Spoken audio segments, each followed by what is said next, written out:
Hi అండి. SVS delicious కిచెన్లో ఈరోజు నేను వినాయక చవితికి 5 నైవేద్యాలు చేసి నేను మీకు చూపిస్తానండి. దీనికోసం నేను కప్పు బెల్లం, కప్పు కొబ్బరి తురుము తీసుకున్నానండి. బెల్లంలో కొద్దిగా వాటర్ వేసుకోవాలి, కొబ్బరి తురుము వేసుకోవాలండి.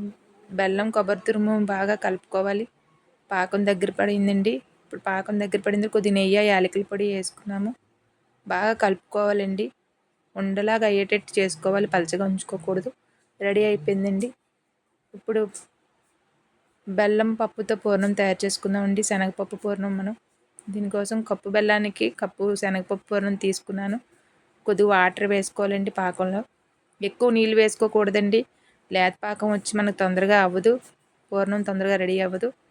కొద్దిగా వాటర్ పోసుకోవాలి. పప్పు బెల్లం బాగా కలుపుకోండి. ఈ శనగపప్పుని నేను ముందుగా ఉడికించి మిక్సీ పట్టుకున్నానండి. అడుగు పట్టకుండా చూసుకోవాలండి, నెమ్మదిగా కలుపుకోవాలి. కొద్దిగా యాలకుల పొడి, కొద్దిగా నెయ్యి వేసి కలుపుకోవాలండి. పూర్ణం దగ్గర పడే వరకు బాగా నెమ్మదిగా కలుపుకోవాలి. సిమ్లో పెట్టుకోవాలండి. హైలో పెట్టుకుంటే అడుగు పట్టేస్తుంది. రెడీ అయిపోయిందండి. ఇప్పుడు మనం ఉండ్రాలు తయారు చేసుకోవడానికి తయారు చేసుకుందామండి. ఇప్పుడు కొద్దిగా నెయ్యి వేసుకొని కొద్దిగా జీలకర్ర వేసుకున్నానండి. జీలకర్ర వేగిన తర్వాత కొద్దిగా పెసరపప్పు వేసుకోవాలి. నేను ఒక గ్లాసు నూకకి 3.5 గ్లాసుల వాటర్ తీసుకుంటున్నానండి. బియ్యం నూక ఉడకడానికి టైం పడుతుంది కదా. పెసరపప్పు దోరగా వేగిన తర్వాత మనం వాటర్ పోసుకోవాలండి. మనం ఏ గ్లాస్తో అయితే నూక తీసుకుంటున్నాం అదే గ్లాస్తో 3.5 గ్లాసులు వాటర్ తీసుకోవాలి. వాటర్ బాయిల్ అయ్యే వరకు ఉంచుకోవాలండి. బాయిల్ అయిన తర్వాత సరిపడినంత ఉప్పు వేసుకోవాలి. మనం తీసుకున్న నూక వేసుకొని కొద్దిగా స్టవ్ సిమ్లో పెట్టుకొని కలుపుకోవాలండి. ఉండలు లేకుండా బాగా దగ్గర పడే వరకు. దగ్గర పడిందండి. ఇప్పుడు బాగా కలుపుకొని మనం మూత పెట్టుకొని సిమ్లో పెట్టుకోవాలండి. 5 నిమిషాలు. 5 నిమిషాలు ఉంచుకుంటే ఉడికిపోతుందండి.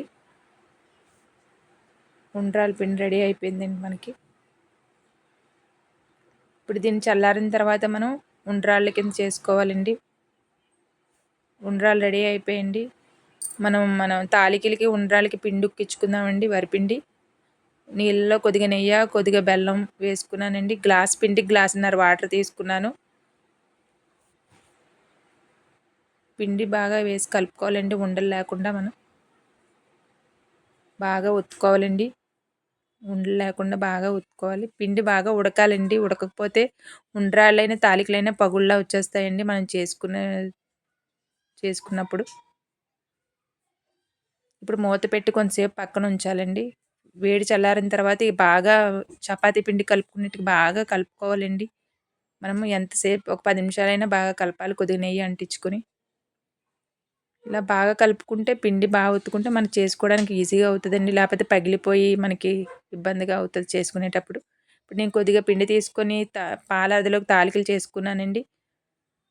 ఇప్పుడు పూర్ణం ఉండ్రాళ్ళు ఒత్తుకుంటున్నానండి.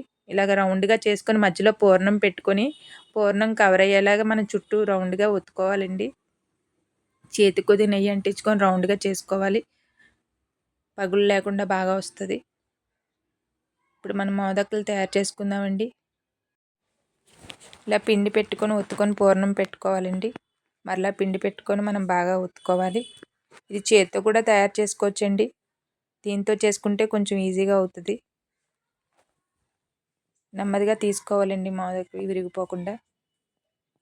స్వామివారికి ఇష్టమైన నైవేద్యం మోదకులండి. ఇప్పుడు మనం జిల్లేడికాయలు తయారు చేసుకుందామండి. కొద్దిగా పిండి తీసుకొని నెయ్యి వేసుకొని నెయ్యి అద్దుకొని రౌండ్గా వీలైనంత పలచగా ఒత్తుకోవాలండి. పూర్ణం పెట్టుకుందామండి.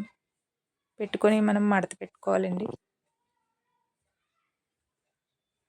చుట్టూ పిండి అంటించుకోవాలండి. ఇలాగా కొంచెం తడి చేసి మనం ఆవిరి పెట్టుకోవాలండి. ఇలాగ ఆవిరి పెట్టుకునే స్టీమ్ గిన్నె లేకపోతే ఇడ్లీ పాత్రలోనన్నా మన కన్నాలు జల్లెడి గిన్నెలు ఉంటాయి కదండి, వాటిలోనన్నా పెట్టుకోవచ్చు. ఒక 10 నిమిషాలు ఆవిరి పట్టించుకుంటే సరిపోతుందండి. ఆవిరి మీద పెట్టుకుంటే. ముందుగా మనం ఆవిరి పెట్టుకునే గిన్నెకి కొద్దిగా ఆయిల్ రాసుకొని అప్పుడు మనం చేసుకున్న మోదకులు ఉండ్రాళ్ళన్నీ పెట్టుకోవాలండి. అంటుకోకుండా వస్తాయి. ఇప్పుడు వాటర్ మరిగిన తర్వాత మనం ఈ గిన్నెలు స్టవ్ మీద పెట్టుకోవాలండి. 10 నిమిషాలు పెట్టుకుంటే సరిపోతుందండి. మీడియం ఫ్లేమ్లో 10 నిమిషాల్లో ఉడికిపోతుందండి. మంట సిమ్లో పెట్టుకోవాలండి. రెడీ అయిపోయండి మోదకులు ఉండ్రాళ్ళ ప్రసాదం. ఇప్పుడు మనం హారతికి తయారు చేసుకుందామండి. ఇక్కడ నేను 200 గ్రాముల బెల్లం తీసుకున్నానండి. పావు అయినా పర్వాలేదు, 200 గ్రాములైనా సరిపోతుందండి. 1/2 లీటర్ పాలు తీసుకున్నాను. ముందుగా నేను ఒక పావు నీళ్ళల్లో బెల్లం కరిగించి పెట్టుకున్నానండి. పాలు మరిగిన తర్వాత నేను ఉడికించుకున్న పచ్చిశనగపప్పు వేసుకున్నానండి. ఇందాక పూర్ణాలకు తయారు చేసుకున్న దాంట్లోదే కొంచెం పప్పు తీసి పక్కన పెట్టుకున్నాను. ఇప్పుడు తాలికలు వేసుకుంటున్నామండి.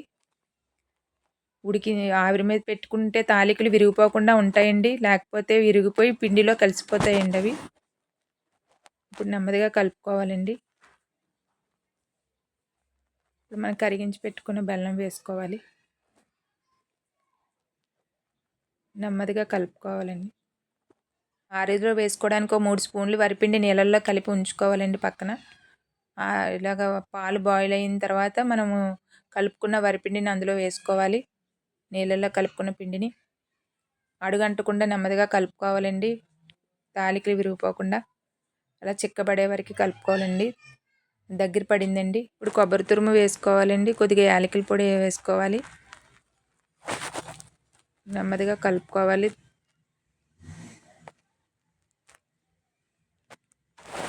ఇప్పుడు జీడిపప్పు, కిస్మిస్ నేతిలో వేసుకొని మనం సైడ్కి తీసుకుంటే రెడీ అయిపోయింది. స్వామివారికి 5 నైవేద్యాలు రెడీ అయిపోయింది. థ్యాంక్ యూ అండి.